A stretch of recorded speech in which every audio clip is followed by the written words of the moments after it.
Hello, hello. You are tuned into a brand spanking new episode of Tide Pod. And today we are joined by what I will lovingly refer to as an OG in the online space. I'm super excited because we are joined by Rick Mulready. And if you have not been introduced to him yet, let me give you the lowdown real quick.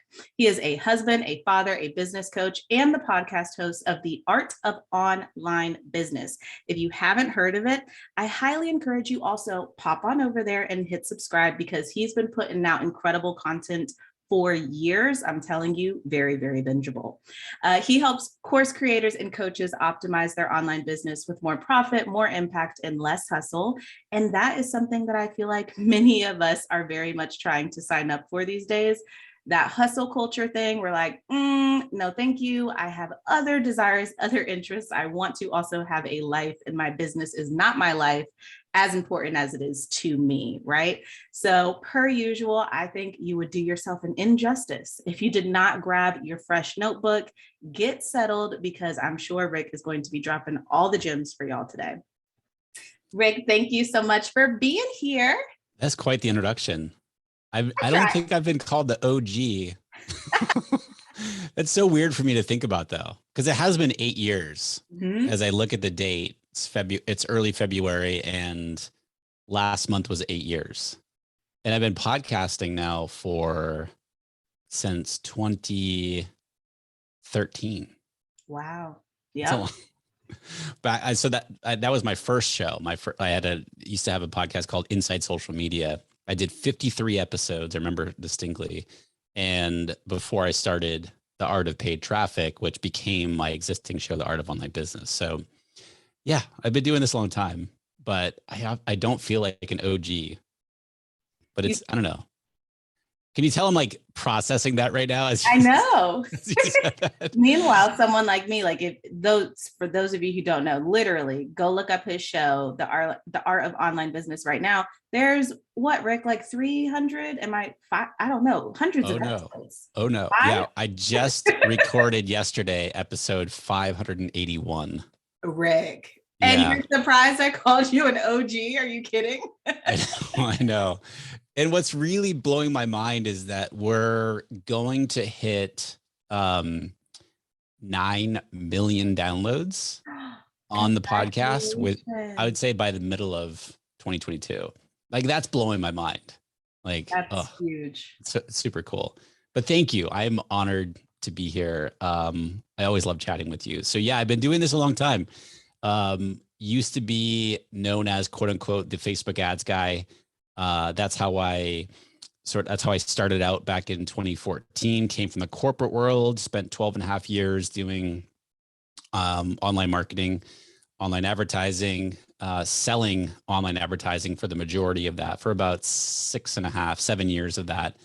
And then I was like, wait, I want to go do my own thing, because I hate my livelihood being tied to what other people decide to do.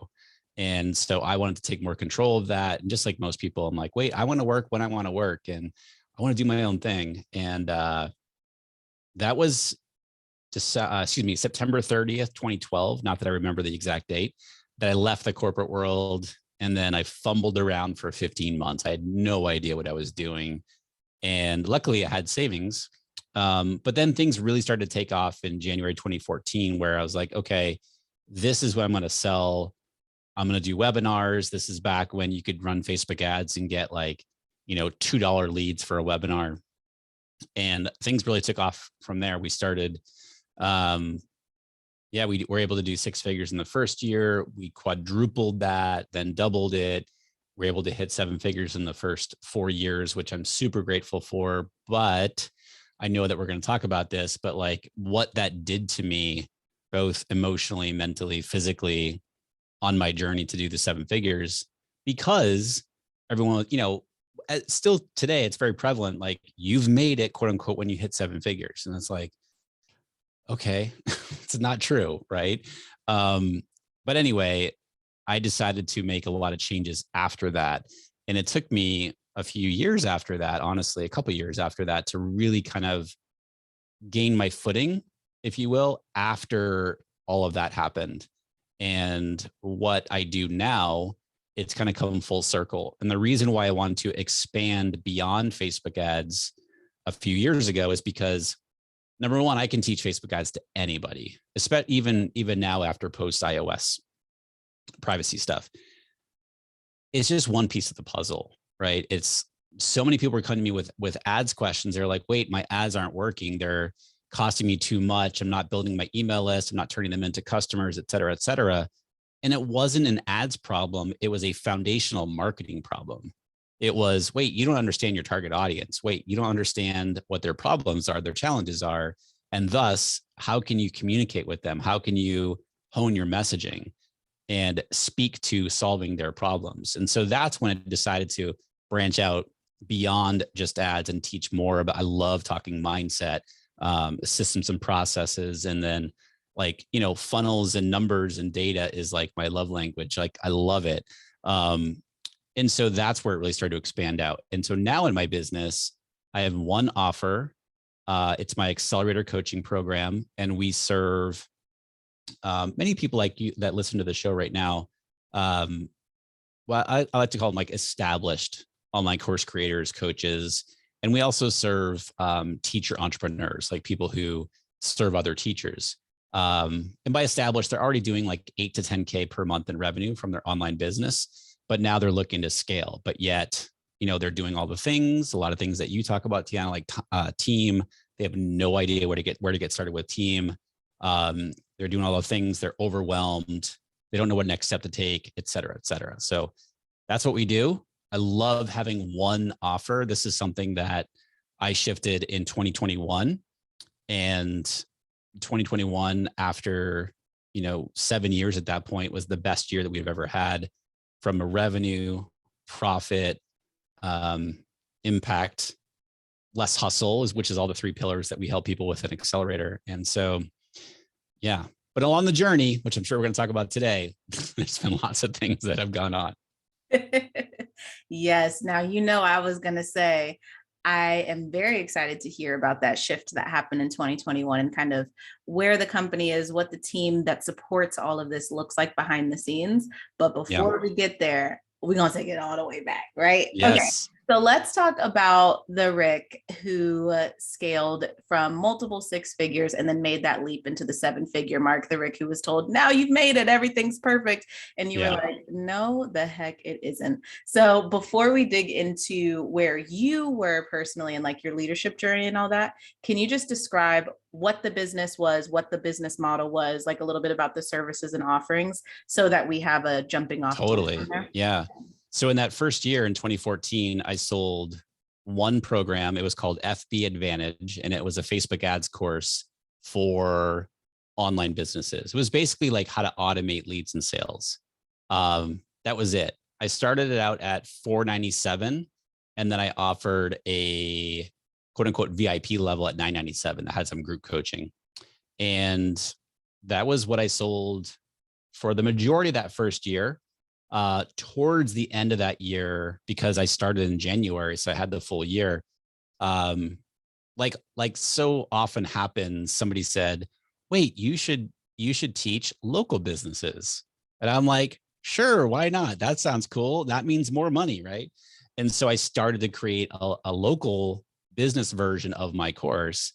We ended up doing 6 figures that first year. That was great. I had VA, quote unquote. I say quote unquote because I had no idea what I was doing. No idea. It was more of like, I wanted to say that I had a VA. I was like, I wanted to say I had a team. And, but she was with me for a couple of years. She was great because she, I forget what she was doing. I found her on Upwork, or back then what was it called? Elance. Found her on Elance, and she was doing something else. And I had her do something else. And she was I forget where she was overseas somewhere. I forget where she was. And I was like, wait, have you ever done VA work? Because I love working with you and you're really, really good with attention to detail and so forth. So anyway, it's pretty much she and I for a while. So that second year, yeah, it was the original course for online businesses, the local business course. And then somebody said, well, wait, why don't you do like a less expensive version of the online expert course. So I had like, I think it was like $197. And I'm totally blanking what I used to call that. But anyway, that was on Evergreen. Like that was my Evergreen funnel. And then, and again, we quadrupled revenue the second year, which was great. It was like huge growth. Now, that was amazing, but also I got used to that. That became an expectation. Like, all right, keep growing. This is, you can be doing this. Also, it did prove to me that I could do it. But again, at that point, I was just like, I just want to make money. That's all it was. And nothing wrong with that. But again, as I later learned, there's so much more to it, right? And then in year 3, just like happened in year 2, someone's like, hey, wait, why don't you serve Facebook ad managers? Why don't you create a program for them? Because that's a huge need. Sure, why not? So I created my ad manager course. So, and then like that sold, that was very, very successful. And we probably did, by the time I shut that program down, we had done probably $750,000 in sales with that program. But again, wasn't bringing me joy, which we'll talk about. So by that point, by the end of year 3, going into year 4, I had my original program, my local business program, my inexpensive ads course, and the ad manager course. Year 4, I'm deciding, oh, sure. At this point, I apologize. In year 2, going into 3, I decided to do a coaching program. So it was my first iteration of, I will say this on OG. I was one of the OG people with the name Accelerator for a coaching program. Now everybody has it. And I would change it if I could. I mean, I could change it, but if it didn't have like brand recognition right now for me, I would change it because everybody has Accelerator. But anyway, I decided to do, I'm like, hey, let's test out this group coaching because people want more hands-on Facebook ads help. And so I started doing like in-person workshops and they started to build. And I was like, okay, let's test out a 3-month program. And I think I had like 10 people right off the bat. And then I was like, wait, this is pretty cool, but 3 months isn't enough. And so then I went to 6 months and I was like, wait, 6 months is still okay. And then it was just kind of back and forth, but we'll come back to that. Before I knew it, in 4 years, I had 4 courses, a membership, and this coaching program. And I'll never forget, I was in a mastermind and I was standing up in front of the room in New York and for my hot seat. And I said, I need simplicity. I am trying to speak to three different audiences in my business with 3 different offers from a course perspective, but then all these other things. And I was miserable. And that was the year I did hit 7 figures. And I'm not trying to minimize that at all, but like I hit it. And then shortly after that, I was like, now what? Like that was kind of the feeling. And that sounds kind of like, oh, really, like really, Rick, but that was the truth. But getting there, my mental health really suffered. I had a huge breakdown 2.5 years in where, I mean, we could talk about this for a whole episode, but like I got very dark. We'll just leave it at that. Like I was like, I don't want to be here anymore. Like I didn't realize at that point where asking myself, why am I even doing this? If this is the result of doing this, you know what I mean? Like I wasn't happy at all. I was working all the time.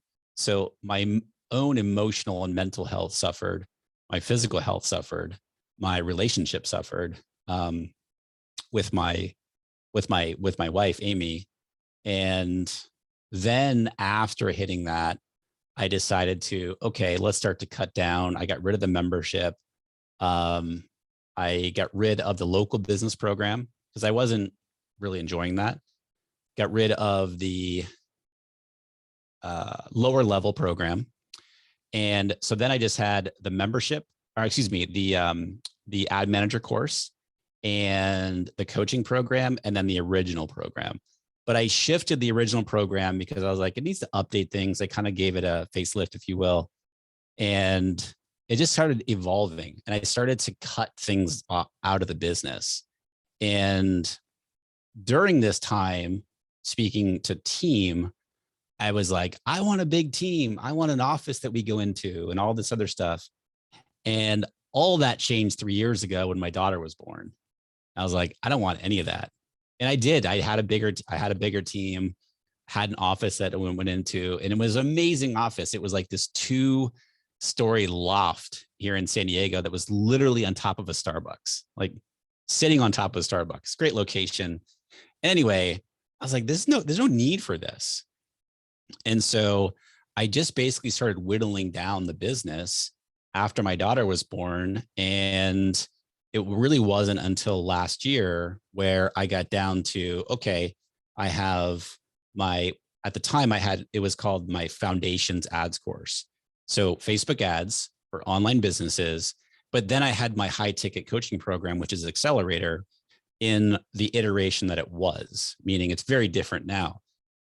What I was finding was, I was like, wait, I'm serving 2 completely different audiences over here. One's a very beginner audience with the course, which I think was like $600 or $500, I forget. And then I have my high ticket coaching program. And so I was like, there's no bridge between the two. And people who go through the course don't end up in, it just felt too separate. It just felt way, way different. And so what I decided to do was, all right, let's get rid of Foundations as a standalone offer and wrap it up into, let's create a new program that I called Offer to Optimized. And it was going to be a course, but also a group coaching program. So it was 12 months and it was very hands-on. They got a call with me per month. And then I had coaches that were part of it too. And so it was unlike any program that I knew of out there. And it did really, really well. But again, going back to simplifying, it was the more beginner audience over here, and Accelerator was the more advanced audience. What I looked at last year was, where am I happier in serving? It was the more advanced. Where's the revenue and where's the profit? Accelerator. So I made the decision last year to okay, I'm going to sunset Offer to Optimized and just focus on Accelerator. And it was scary as hell, because I was like, who sells in just one high ticket? Who just sells high ticket? And I said that to somebody, they started listing out like 5 people. I'm like, okay, your point is I get it.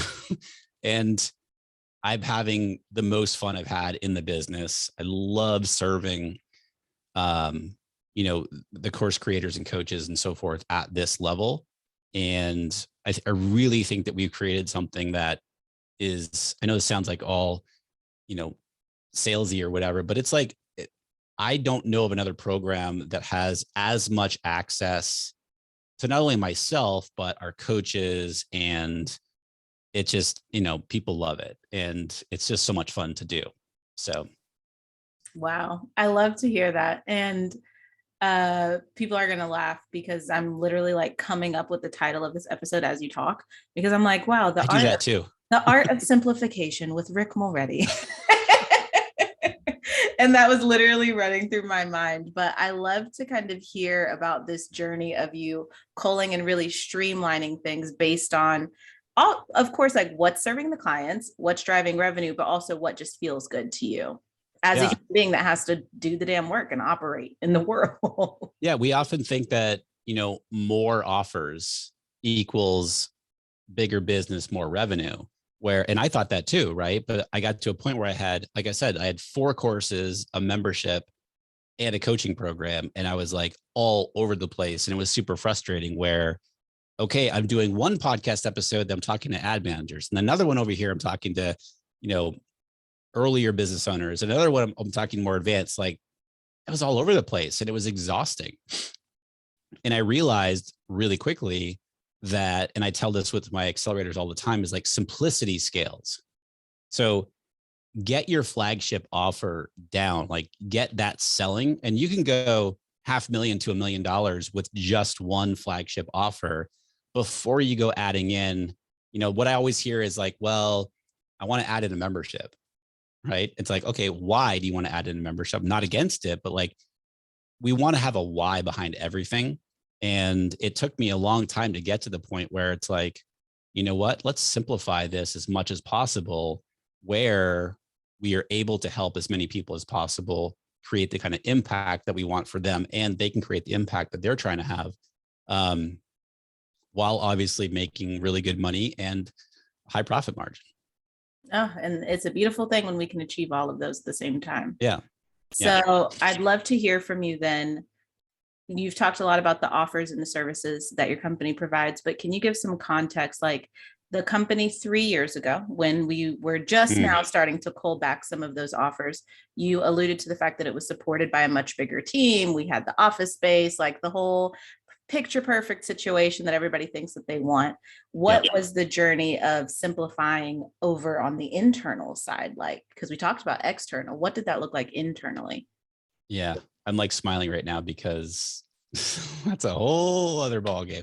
So yeah, I mean, up until recently, I say recently, in the past, say 2 years, I did not feel like I was a good leader, a good CEO of the business at all. I made all the mistakes. I hired the wrong people. I hired too quickly. I hired the right people and didn't train them and onboard them correctly. And then, basically wasted that opportunity. I've done all those things. And I've definitely learned my lessons. There's been things where I've had situations in the past few years that like I legally can't talk about because of the situation. And I don't mean that to like brag. I just mean like that was terrible. And I learned huge lessons from there. And just so much of it has helped me, obviously, in my own journey as a CEO, but also in how I'm able to coach and help people. But yeah, I had a larger team. I had, and for a lot of years, I was very indecisive. So I'd make snap decisions like, oh, let's hire somebody to do this, or let's get somebody to do this. And again, it wasn't really thought through, like long term.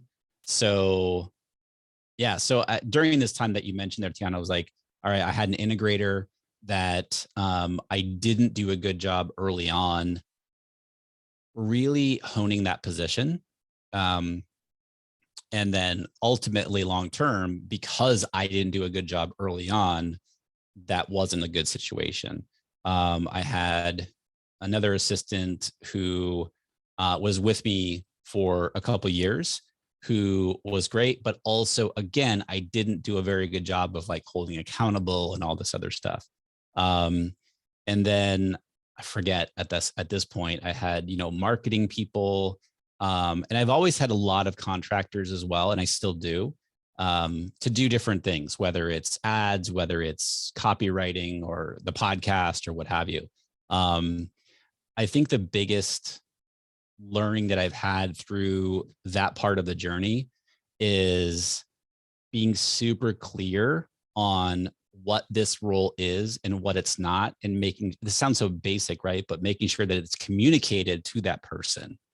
So just as an example, we're hiring an executive assistant as we're recording this. We have like 4 projects out right now. So we're like the 4 finalists. And my number 2 person in the business, she's handling all that. But we've been very, very, very intentional with this process because of everything we've learned over the years, right? And so, yeah, here's the other big thing too. And I know this gets talked about a lot, but I feel like it needs to be talked about more, honestly, with true context, is like the team that helps you get to 100,000 is not the team that's going to help you get to like 500,000 or 1 million. Like the skill set to get to these different levels in revenue and the business growth it just takes a different skill set. And some of those people will carry through, and others, like they've sort of taken you as far as their skill set allows, unless you see that person being a long-term part of the business and that you invest in up-leveling them. And I experienced that a lot, but I realized that I didn't want to invest my time and energy into up-leveling them. Like I realized like, okay, we've run the course. We're going to keep moving forward.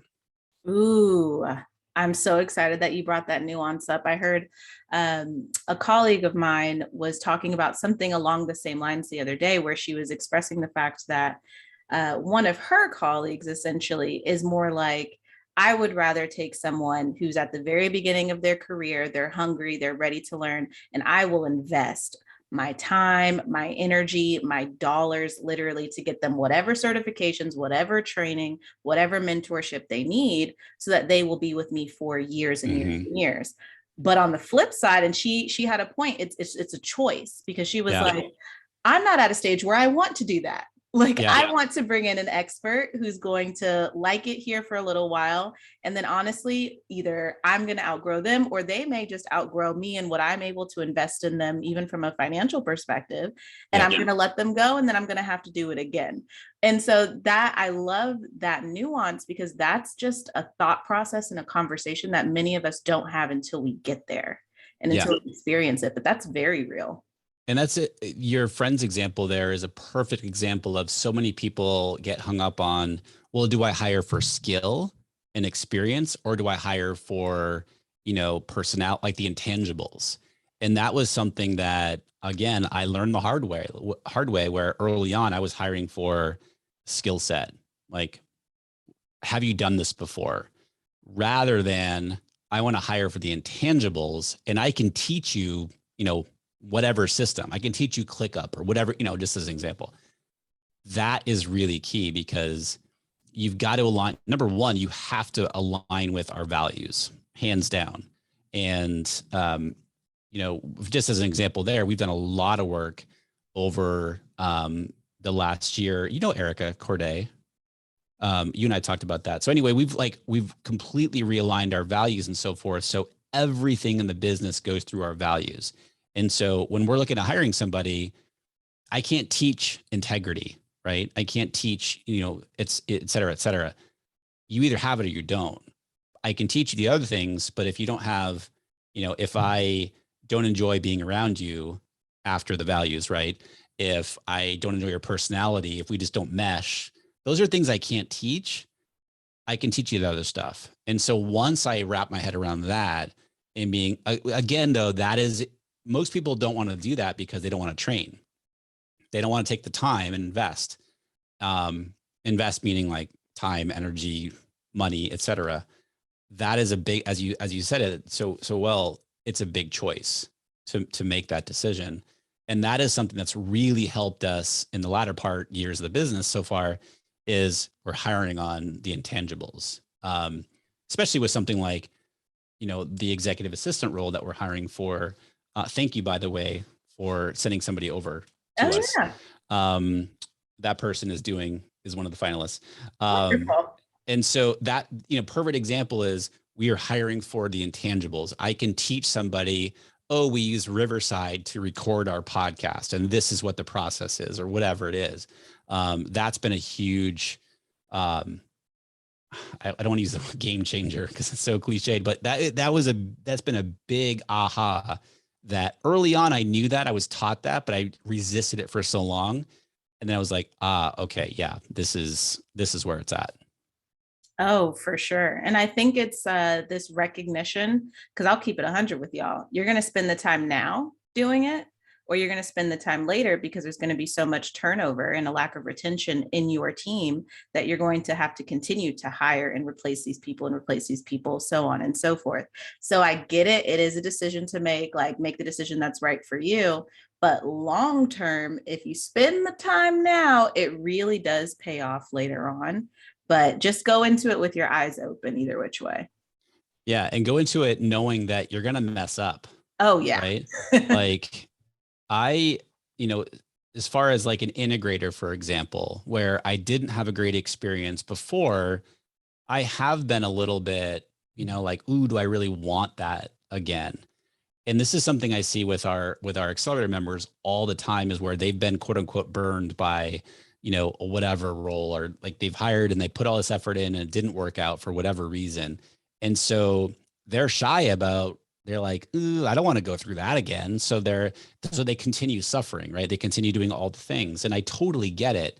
But when you know going into it, you're going to make mistakes. It's okay. And making mistakes just means that you're moving forward, right? That you're learning. But that's the key, is you have to be learning from each experience. Like I had ones coming to my mind where, unfortunately, I had two people, different levels. One was a beginner.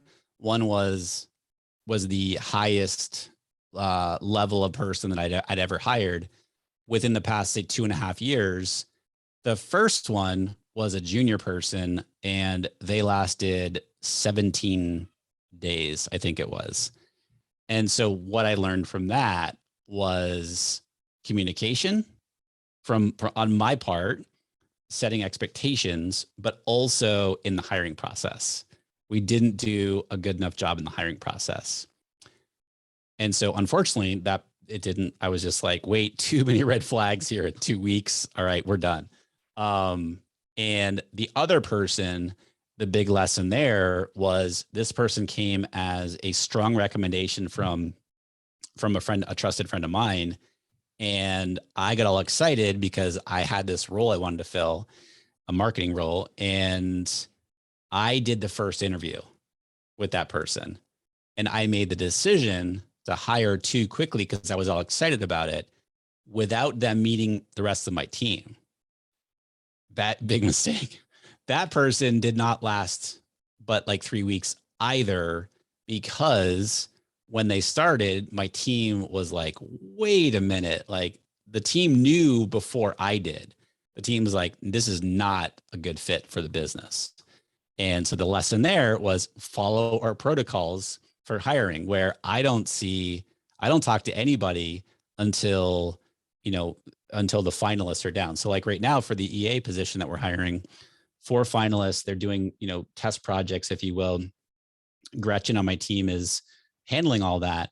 And then she'll present to me, quote unquote, like 2 or 3 of those people. It's like, okay, now interview them. So follow the process. Those are, just as long as you're learning along the way, you're going to make mistakes. You'll get better each time. Ooh, Rick just hit y'all with some real tangible advice. If you need to rewind, like, it's fine with us. Just make sure you write that down, because that was spot on perfection. So keeping in theme with the lessons, as we kind of start to wrap up on our time today, I'd love to hear from you.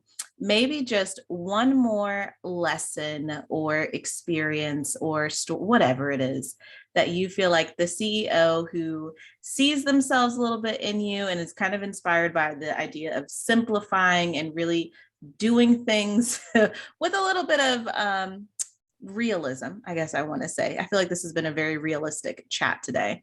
What's something you want to share with them as we wrap up? That's a great question. I think, look, like, one of the biggest things that has helped me, and I'll keep it on the team side, is I used to think that I had to show them or put on this face that I got it all figured out, that things are just fine over here. When, I call it the iceberg metaphor. It's like, we see all these businesses and hear people talk about it, about like how amazing it is. It's kind of like what you see on the Instagram feed, right? Did I call it the Instagram feed on Instagram? And what you don't see what's going on below the water, the surface of the water. Like, there's a whole lot of stuff that, is not going super well. It's real. Like, we as CEOs, like, we don't have it all figured out. And so I thought for so many years that I had to be that sort of pillar of, I got it all figured out. And I struggle. This is a whole other topic, but I struggle with anxiety, with worrying, and in the later years, more depression and stuff like that. Later years, meaning the past few years, where when I used to get super anxious about the business and anxiety and worrying and all that stuff, like, I felt like I couldn't show that to my team, because I equated it. My mind is like, I'm not being a good leader if I'm showing that side of me. Well, that was a big switch, if you will, that when I did get vulnerable and authentic with my team, they actually, like, it changed the dynamic of the business, because I let them in basically. And it just completely just sort of reestablished, if you will, our relationships. And it told them that it was okay for them to do the same thing with me, because, you know, a lot of those conversations don't happen, like the real stuff, like we're human beings, right? And no one's robots. And so I think that was a big thing where I allowed myself to be vulnerable. I allowed myself to be authentic with the team. And then that just opened up a whole new dynamic. And, you know, not only do we have more fun, but it's creating a whole different culture that I frankly enjoy. And so does the team. Ooh, I love that. It's almost like not a breath of fresh air. That's not the right phrase that I'm trying to put my finger on here, but it breathes new life into any relationship when you can kind of cross that boundary of vulnerability and then find your way to still wrestle with the relationships and the dynamics once that's been crossed. Because we see it in our personal lives too. It's like I'm not saying you cried with your team, but like that first time you have a good cry with that friend, and then all of a sudden, like, you're like, oh, like this is my person now. It just reminded me of that. Yeah. It reminds them that, oh, you're human too. Mm-hmm. And that, again, you don't have it all figured out. And it also makes you way more relatable, you know? So yeah, I think that was a huge turning point for the team as another iteration of the business growing up, if you will, where like my team knows, like I'm very straightforward. I'm very open, authentic, and I'll not afraid to show it. But yeah. Well, I am really, really excited. I have been ever since I met you, just for this new phase of your business, of your journey as a CEO. It's incredible to watch. Like, we are all rooting for you and for your team as a whole.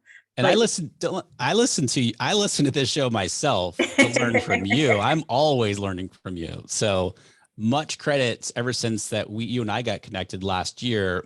Like, much credit to you for all the stuff that I've learned as a result of not only having you on my show, having you talk to our accelerator program, and me listen to your podcasts.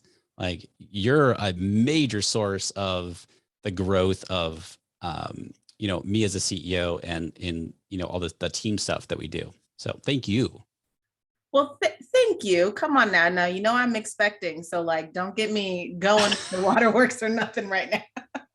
But I appreciate it. It was such an honor to have you here on the show with us. We've been meaning to do this for some time. So for those who had just been like, yes, I need to stay connected with Rick. I need to know how to get in touch, where to find him on his little corner of the internet. Can you give everybody the spiel? Yeah, totally. I mean, the podcast is a great place to start, right? Like we talked about, almost 600 episodes. I hear from people all the time. They're like, yeah, I went on a road trip and started binging. I'm like, wait, you listen to that many episodes? Holy cow. It's The Art of Online Business. We're on all the podcasting platforms. rickmulready.com is my website. And Instagram, you want to shoot me a DM there at Rick Mulready. I love having conversations there. And yeah, I'm very accessible. So I'd love to chat with people. Well, thank you so much. We thoroughly enjoyed chatting with you today. Yeah, thanks, Tiana.